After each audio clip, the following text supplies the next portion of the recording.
Keluarga akan memakamkan aktor Epy Kusnandar di TPU Jeruk Purut, Cilandak, Jakarta Selatan pada Kamis 4 Desember 2025. Keputusan keluarga untuk memakamkan Epy Kusnandar di TPU Jeruk Purut diambil oleh sang istri Karina Ranau. Meski Epy Kusnandar sudah memberikan wasiat untuk dimakamkan di Garut, Jawa Barat. Deniar Hendrasah, adik Epy Kusnandar, mengatakan kalau Karina meminta untuk memberikan izin memakamkan sang kakak di Jakarta. Namun hal itu tidak bisa diwujudkan oleh pihak keluarga. Mereka memutuskan Epy dimakamkan di Jakarta atas pertimbangan emosional dan psikologis. Jadi keputusan ini diambil penuh emosional. Karina tidak mau memakamkan Epy terlalu jauh. Keluarga akhirnya menerima, kata Deniar ketika ditemui di rumah duka, yakni di kawasan Ciganjur, Jakarta Selatan pada Rabu 3 Desember 2025. Syukurnya tidak sulit mencari pemakaman Epy. Semua proses dipermudah, bahkan makam sejak Rabu malam sudah disiapkan.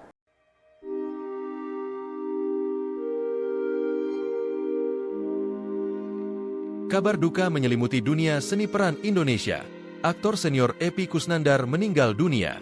Informasi meninggalnya Epy pertama kali dibagikan istrinya, Karina Ranau, melalui unggahan di akun Instagram @karinaranau9 pada Rabu, 3 Desember 2025, sore.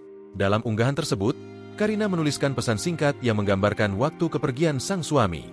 Epy Kusnandar bin Erning Sutarsa wafat pada 3 Desember 2025 pukul 14.24 WIB, tulis Karina.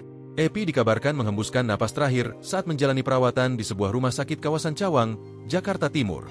Jenazah Epy Kusnandar saat ini disemayamkan di Harmony Residence 88, Jalan Pasir, Jagakarsa, Jakarta Selatan. Sejumlah kerabat dan rekan sesama artis disebut mulai berdatangan untuk memberikan penghormatan terakhir. Hingga kini, belum ada keterangan resmi mengenai penyebab meninggalnya aktor senior tersebut. Namun, usut punya usut, penyebab wafatnya sang aktor ada kaitannya dengan penyakit yang diidap Epy pada beberapa tahun lalu. Di balik perjalanan karir yang gemilang, Epy pernah melewati masa sulit ketika didiagnosis kanker otak pada 2011. Saat itu, ia bahkan sempat divonis hanya memiliki waktu hidup tersisa dalam hitungan bulan. Penyakit tersebut pernah membuatnya mengalami blackout saat sedang menyetir. Namun Epy tidak menyerah.